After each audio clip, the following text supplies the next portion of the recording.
NEET CBSE പരീക്ഷകളിലെ ക്രമക്കേടുകളിൽ കേന്ദ്ര സർക്കാരിന്റെ അനാസ്ഥയ്ക്കെതിരെ SFI ജില്ലാ കമ്മിറ്റി കട്ടപ്പന മിനി സ്റ്റേഡിയത്തിൽ രാപ്പകൽ സമരം നടത്തി. സംസ്ഥാന സെക്രട്ടേറിയറ്റ് അംഗം വൈഷ്ണവി ഷാജി ഉദ്ഘാടനം ചെയ്തു. ഇടുക്കി ലൈവ് വാർത്തകൾ നിങ്ങൾക്കായി അവതരിപ്പിക്കുന്നത് high range hypermart Kattappana, Cheruthoni, Anakkara, Elappara. NEET CBSE പരീക്ഷകളിലെ ക്രമക്കേടുകൾ പരിഹരിക്കുക, കേന്ദ്ര വിദ്യാഭ്യാസ മന്ത്രി ധർമ്മേന്ദ്ര പ്രധാൻ രാജിവെക്കുക, NTA പിരിച്ചുവിടുക തുടങ്ങിയ ആവശ്യങ്ങൾ ഉന്നയിച്ചാണ് സമരം. ജില്ലയുടെ വിവിധ സ്ഥലങ്ങളിൽ നിന്നുള്ളവർ പങ്കെടുത്തു. സമാപനത്തോടനുബന്ധിച്ച് രാവിലെ 10-ന് കട്ടപ്പന ഹെഡ് പോസ്റ്റ് ഓഫീസിലേക്ക് മാർച്ച് നടന്നു. നീറ്റ് എക്സാം നടന്നത് മെയ് 3-നാണ്.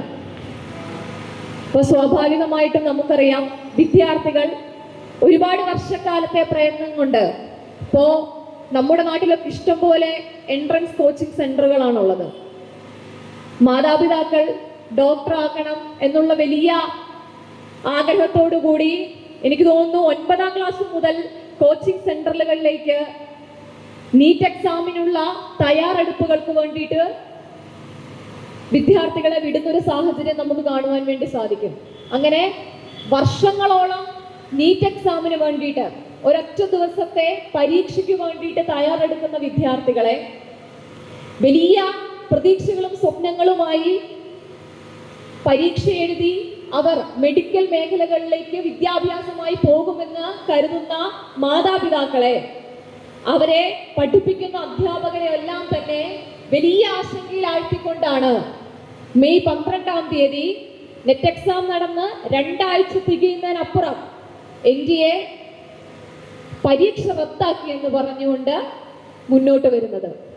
എന്താ കാരണം? 2026-ൽ നടന്ന നീറ്റ് എക്സാം ചോദ്യപേപ്പർ ചോർന്നു. ഏതൊക്കെ പേപ്പറാ ചോർന്നത്? കെമിസ്ട്രിയും ബയോളജിയും സമാനമായിട്ടുള്ള മോഡൽ എക്സാം പേപ്പറുകൾ. നമുക്കറിയാം, കോച്ചിങ് സെന്ററുകളിൽ ദൈനംദിനമായി മോഡൽ പേപ്പറുകൾ അവരെ പ്രാക്ടീസ് ചെയ്യിപ്പിക്കും, എക്സാമുകൾ അവരെ നടത്തിക്കും.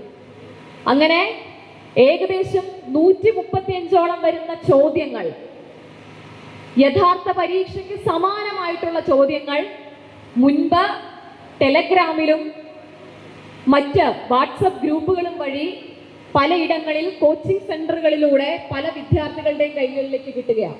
135ഓളം വരുന്ന ചോദ്യങ്ങൾ. അതായത് പരീക്ഷയിലെ ചോദ്യങ്ങളിൽ ഭൂരിഭാഗം വരുന്ന ചോദ്യങ്ങളും സമാനമായിട്ട്, മോഡൽ ക്വസ്റ്റ്യൻ പേപ്പറിന് സമാനമായിട്ടുള്ള ചോദ്യങ്ങൾ യഥാർത്ഥ പരീക്ഷ നടക്കുന്ന സമയത്ത് ലഭ്യമാകുക. ആലോചിച്ച് നോക്കിയേ, ഈ രാജ്യത്തെ നിരവധിയായിട്ടുള്ള വിദ്യാർത്ഥികൾ, ലക്ഷക്കണക്കിന് വിദ്യാർത്ഥികൾ പ്രതീക്ഷയോട് നോക്കിയിരിക്കുന്ന ആ ഒരു ദിവസത്തെ പരീക്ഷയ്ക്ക് വേണ്ടിയിട്ട് വർഷങ്ങളോളം കാത്തിരുന്ന് ആ പരീക്ഷ എഴുതി വളരെ ആശ്വാസത്തോടു കൂടി പോകുന്ന വിദ്യാർത്ഥികളുടെ എല്ലാം സ്വപ്നങ്ങളെ ഒറ്റ ദിവസം കൊണ്ട് ഇല്ലാതാക്കി NTA പരീക്ഷ റദ്ദാക്കുന്നു. കാരണം ചോദ്യപേപ്പർ ചോർന്നു. ആർക്കാ ചോർത്തി കൊടുത്തത്? ഈ രാജ്യത്തിന്റെ കോർപ്പറേറ്റ് വൽക്കരണത്തിന് കൂട്ടുനിൽക്കുന്ന കോടിക്കണക്കിന് ആസ്തിയുള്ള വലിയ കോച്ചിങ് സെന്ററുകൾക്ക് നമുക്കറിയാം, NTA പ്രത്യേക രീതിയിൽ ഈ ചോദ്യപേപ്പർ തയ്യാറാക്കുന്നത് സബ്ജക്ട് എക്സ്പേർട്ടുകളെ വെച്ചിട്ടാണ്. ഓരോ വിഷയങ്ങൾക്കും അതിന്റെ അധ്യാപകരെ ഏറ്റവും മെച്ചപ്പെട്ട രീതിയിൽ തിരഞ്ഞെടുത്ത് സബ്ജക്ട് എക്സ്പേർട്ടുകളെ വെച്ചുകൊണ്ടാണ് ചോദ്യപേപ്പർ തയ്യാറാക്കുന്നത്. അപ്പോൾ എവിടെ നിന്നാണ് ഈ ചോദ്യപേപ്പർ ചോർന്നത് എന്ന് വെച്ച് കഴിഞ്ഞാൽ, ഇത്തരത്തിലേക്ക് NTA നിയോഗിച്ചിട്ടുള്ള അധ്യാപകർ തന്നെയാണ് ലക്ഷക്കണക്കിന് രൂപകൾ വാങ്ങിക്കൊണ്ട് വിവിധ കോച്ചിങ് സെന്ററുകളിൽ നിന്ന് പൈസ വാങ്ങിക്കൊണ്ട് ചോദ്യപേപ്പറുകൾ ചോർത്തി കൊടുത്തിട്ടുള്ളത്. ഈ രാജ്യത്തിന്റെ വിവിധ സംസ്ഥാനങ്ങളിൽ ജില്ലാ പ്രസിഡന്റ് അഖിൽ ബാബു അധ്യക്ഷനായി. ജില്ലാ secretary Sarath Prasad, vice president Stenin Raju, joint secretary S Arunkumar, secretariat അംഗം MS ആരോമൽ എന്നിവർ സംസാരിച്ചു. Idukki live news Kattappana. Idukki live വാർത്തകൾ നിങ്ങൾക്കായി അവതരിപ്പിച്ചത് ഹോം അപ്ലയൻസുകൾക്കും ഡിജിറ്റൽ ഗാഡ്ജറ്റ്സുകൾക്കും പുറമെ 52,000-ലധികം എസൻഷ്യൽ പ്രോഡക്റ്റുകൾ ഉൾപ്പെടുത്തി ഏറ്റവും വലിയ ഷോപ്പിംഗ് എക്സ്പീരിയൻസിനെ ഹൈറേഞ്ച് ഹൈപ്പർമാർട്ട് ഷോറൂമിലൂടെ ഏറ്റവും വലിയ കളക്ഷനുകളും മറ്റാർക്കും നൽകാനാവാത്ത ഓഫറുകളും ഉൾപ്പെടുത്തി farm fresh vegetables, fruits, meats, grocery, crockery, gift items, kitchen അപ്ലയൻസുകൾ, ബ്യൂട്ടി പ്രോഡക്റ്റുകൾ, ഇന്ത്യയിലുടനീളമുള്ള എല്ലാ ബ്രാൻഡുകളുടെയും ഹോം അപ്ലയൻസുകൾ, മൊബൈൽ ഫോണുകൾ, ലാപ്ടോപ്പ് എന്നിങ്ങനെ എല്ലാം ഒരിടത്ത് ഒന്നിക്കുന്നു. മാർക്കറ്റ് വിലയേക്കാൾ കുറഞ്ഞ വിലയിൽ. ഇനി പലയിടത്തല്ല, എല്ലാം ഒരിടത്ത്. High range hypermart, Kattappana, Cheruthoni, Anakkara, Elappara.